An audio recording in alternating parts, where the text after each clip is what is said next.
Uma produção WGBH Boston associada a Harvard University. Qual a coisa certa a fazer?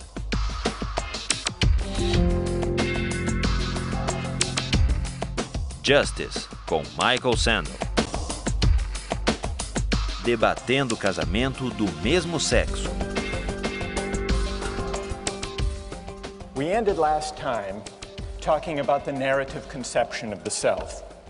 We were testing the narrative conception of the self and the idea of obligations of solidarity or membership that did not flow from consent, that claimed us for reasons unrelated to a contract or an agreement or a choice we may have made. And we were debating among ourselves whether there are any obligations of this kind, or whether all apparent obligations of solidarity and membership can be translated into consent or reciprocity or a universal duty that we owe persons qua persons. And then there were those who defended the idea of loyalty and of patriotism. So the idea of loyalty and of solidarity and of membership gathered a certain kind of intuitive moral force in our discussion. And then, as we concluded, we considered what seems to be a pretty powerful counterexample to that idea, namely the film of those Southern segregationists in the 1950s. And they talked all about their traditions, their history, the way in which their identities were bound up with their life history. Do you remember that? And what flowed from that history, from that narrative sense of identity for those Southern segregationists? They said we have to defend our way of life. Is this a fatal or a decisive objection to the idea of the narrative conception of the self? That's the question we were left with. What I would like to do today is to advance an argument and see what you make of it. And let me tell you what that argument is. I would like to defend the narrative conception of the person as against the voluntarist conception. I would like to defend the idea that there are obligations of solidarity or membership. Then I want to suggest that there being such obligations lends force to the idea, when we turn to justice, that arguments about justice cannot be detached after all from questions of the good. But I want to distinguish two different ways in which justice might be tied to the good and argue for one of them. Now, the voluntarist conception of the person of Kant and Rawls we saw was powerful and liberating. A further appeal is its universal aspiration. The idea of treating persons as persons, without prejudice, without discrimination. And I think that's what led some among us to argue that, okay, maybe there are obligations of membership, but they are always subordinate. They must always be subordinate to the duties that we have to human beings as such, the universal duties. But is that right? If our encompassing loyalties should always take precedence over more particular ones, then the distinction between friends and strangers should ideally be overcome. Our special concern for the welfare of friends would be a kind of prejudice, a measure of our distance from universal human concern. But if you look closely at that idea, what kind of a moral universe, what kind of moral imagination would that lead you to? The Enlightenment philosopher Montesquieu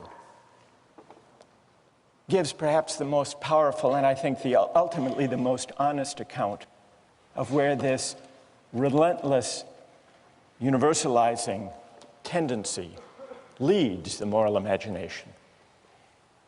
Here's how Montesquieu put it. He said, "A truly virtuous man would come to the aid of the most distant stranger as quickly as to his own friend."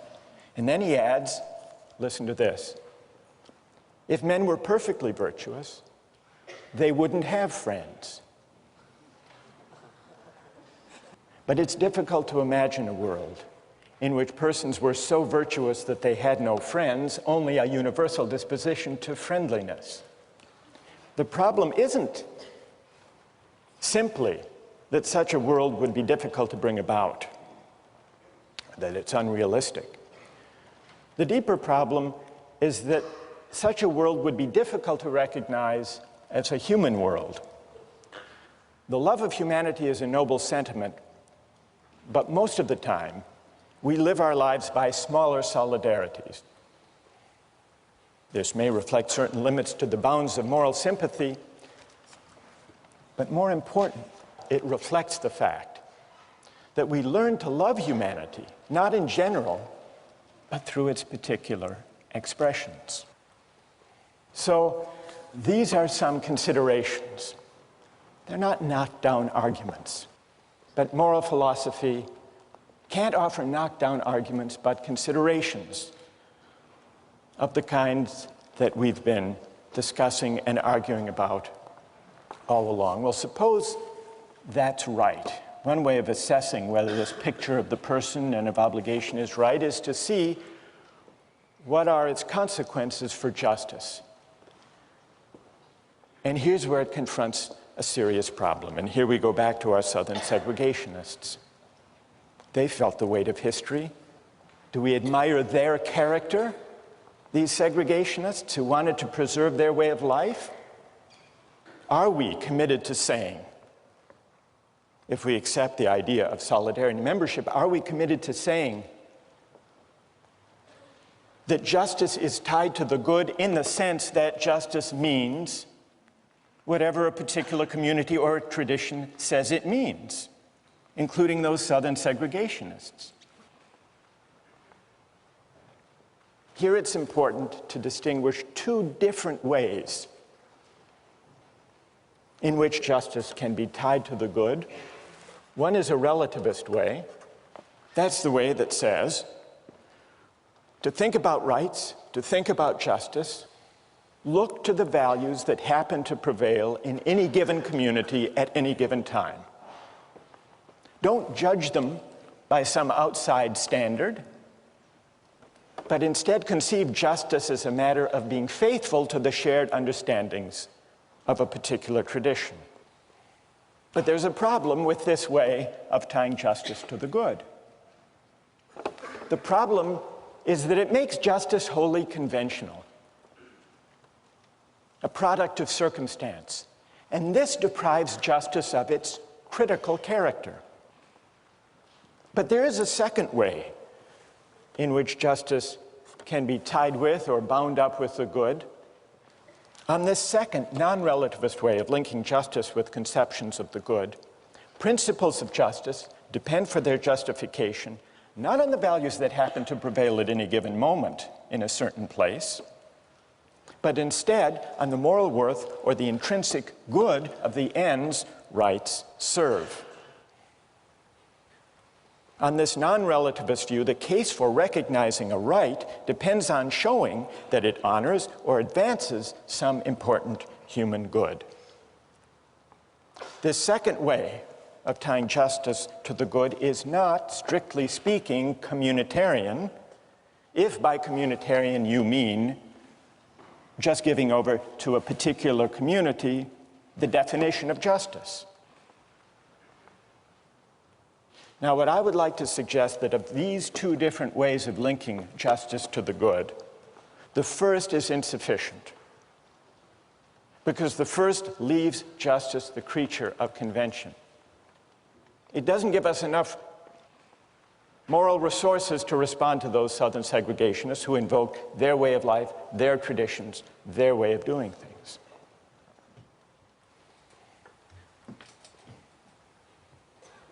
But if justice is bound up with the good in a non-relativist way, there's a big challenge, a big question to answer. How can we reason about the good? What about the fact that people hold different conceptions of the good, different ideas about the purposes of key social institutions, different ideas about what social goods and human goods are worthy of honor and recognition? We live in a pluralist society. People disagree about the good. That's one of the incentives to try to find principles of justice and rights that don't depend on any particular ends or purposes or goods. So is there a way to reason about the good? Before addressing that question, I want to address a slightly easier question. Is it necessary, is it unavoidable when arguing about justice to argue about the good? And my answer to that question is yes, it's unavoidable, it's necessary. So for the remainder of today, I want to try to advance that claim, that reasoning about the good, about purposes and ends, is an unavoidable feature of arguing about justice. It's necessary. Let me see if I can establish that.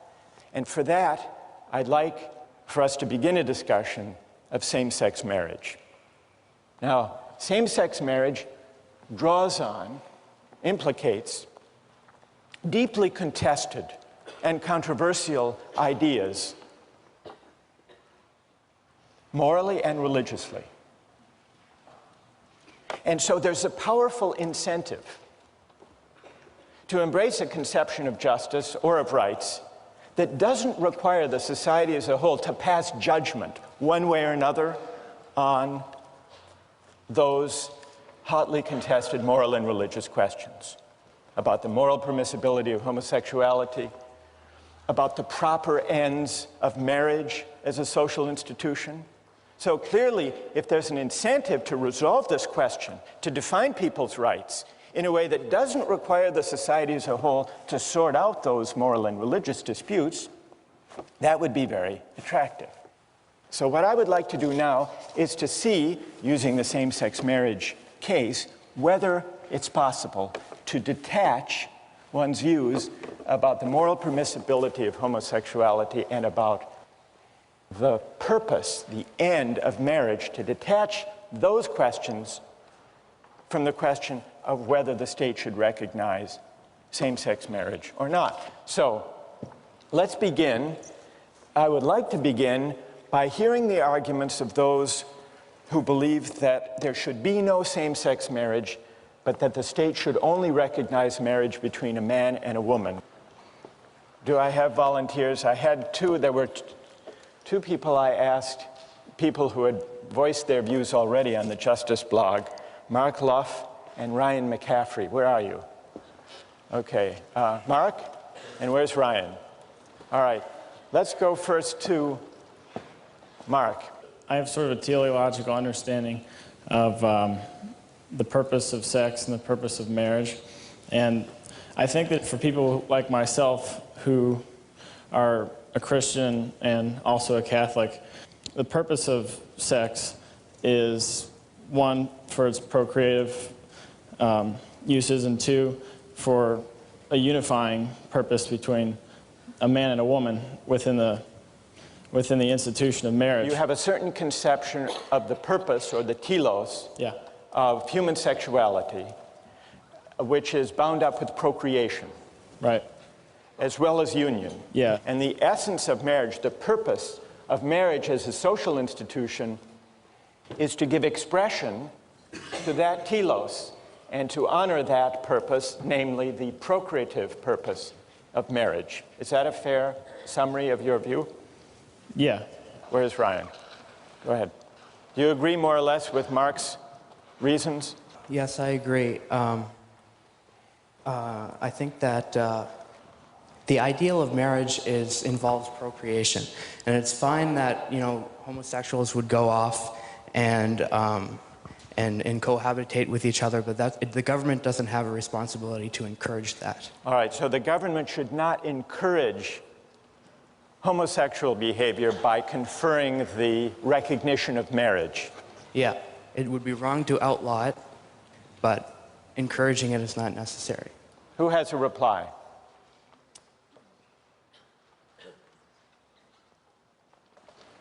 Yes. Hannah? I'd just like to ask a question to Mark. Let's say you got married to a woman, you did not have sex with her before marriage, and then when you became married, it became evident that you were an infertile couple. Do you think that it should be illegal for you to engage in sex if children will not result from that act? Yeah, I think that it is moral, and that's why I gave the twofold purpose. So like a woman, say, I think older couples can get married, a woman who's beyond, who's already had menopause, and who can't have a child, because I think that sex has it has purposes beyond procreation. I hate to be uncouth, but have you ever engaged in masturbation? Yeah. You don't have to answer that. You can. Well, yeah, I think all right. Just a minute. No. Why? Make your. I'd like to respond to that. No, I think. Wait. Look, we've done pretty well over a whole semester, and we're doing pretty well now, dealing with questions that most people think can't even be discussed in a university setting.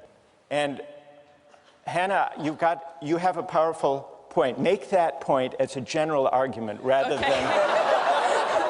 than as an interrogative. Okay. But make the point. What's the principle that you're appealing? Okay. What's the argument you have in mind? All right. Well, biblically... Put it in the third person. Yeah. Okay. Rather than in the second sure. person. Make the argument. Go ahead. Okay. Biblically, masturbation or onanism is not permissible because it's spilling your seed on the earth when it's not going to result in the birth of a child. But what I'm saying is, you're saying that sex, there's something wrong with sex if it doesn't produce children or reinforce the marriage bond. Right. But then how can you say that there's something wrong, that masturbation is permissible if masturbation obviously is not going to create a child? Yeah, I think marriage is society's way to create this separate institution where they say, this is what we hold as a virtue. Yes, every day we fall short, and people fall short in so many different other ways. But I think that if you personally fall short in some moral sphere, as we all do, that doesn't take the right of you to argue. All right. I want you to stay there. I want to bring in some other voices, and we'll continue. Stay there if you would. Go ahead. I think that the response to the masturbation... Tell us your... My name's Steve. Steve, go ahead. ahead. All right. The response to the masturbation issue is it's not something that's permissible. I don't think anyone will argue that homosexual sex is impermissible. It's just that society has no place in letting you marry yourself if masturbation is something that you do. Well, all right, Hannah. All right, Steve has drawn... All right, that's a good argument.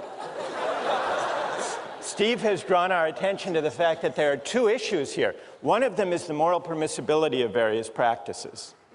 The other is the fit between certain practices, whatever their moral permissibility, with the honor or recognition that the state should accord in allowing marriage. So Steve has a pretty good counter-argument. What do you say to Steve? Well, I think that it's clear that human sexuality is something that is, inherent in, I believe, most people. And it's not something you can avoid. And masturbation, I mean, yeah, you can't marry yourself, but I don't think that takes away from the fact that, homosexuals are people too. And I can't understand why they wouldn't be able to marry each other. If you want to marry yourself, I mean, I don't know if you can legally do that. That's fine, but I don't Wait. Now, here we're deciding, we're deliberating as if legislators, what the law should be. Okay. So you said, Steve, that's fine. Does that mean as a legislator you would vote for a law of marriage that would be so broad that it would let people marry themselves? Well, I mean, that's really beyond the pale of, anything that would really happen, but I don't think that... But in principle? Yeah, in principle? Yes? Yeah, sure. I mean, if Steve wants to marry himself, I'm not going to stop him. I think and you would confer state recognition on that solo marriage? Sure. And while we're at it, what about consensual polygamous marriages? I actually think that if the male and the female are, like, if the wives and the man and the husband, or the husbands and the wife are consenting, it should be permissible. Who else? I know there are a lot of people who... Yes, okay, down here. Stand up and tell us your name. Victoria. Victoria. So we're talking about the theological reasoning here for marriage, but I think the problem is that we're talking about it within the Catholic viewpoint, whereas the theological and the point to marriage for another religion or someone who's an atheist could be completely different. And the government doesn't have a right to impose the theological reasoning for Catholicism on everyone in the state, which is what my problem is with not allowing same-sex marriage, because, I mean, your beliefs are your beliefs, and that's fine, but civil union is not marriage within the Catholic Church. And the state has a right to recognize a civil union between whoever it wants, but it does not have a right to impose the beliefs of a certain minority or majority or whoever it is based on a religion within our state. All right, Victoria, good. A question. Do you think the state should recognize same-sex marriage or just same-sex civil unions as something short of marriage? Well, I think that the state doesn't have a right to recognize it as marriage within a church, because that is not their place. But whereas civil union, I see civil union as essentially the same thing, except not under a religion, and the state has a right to recognize a civil union. All right, so Victoria's argument is that the state should not try to decide the question of what the telos of marriage is. That's only something that religious communities can decide. Who else? My point is, I don't see why we feel like states should recognize marriages at all. So I'm like one of these 70 people who voted states should not recognize any marriages, because I believe it is a union between a male and a female, or two males or two females. But there is no reason to ask state to give permission to me to unite myself. And some might say that if state recognizes these marriages, it will help children, it will have a binding effect, but in reality, I don't think it actually has a binding effect. All right, tell us your name. Cezanne. So, Victoria and Cezanne's comments differ from earlier parts of the conversation. They say the state shouldn't be in the business of honoring or recognizing or affirming any particular telos or purpose of marriage or of human sexuality. And Cezanne is among those who says, therefore, maybe the state should get out of the business of recognizing marriage at all. Here's the question.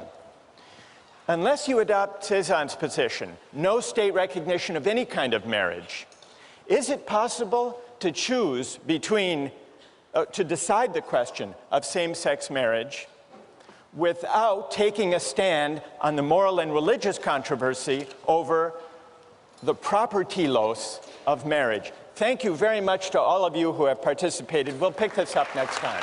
You did a great job.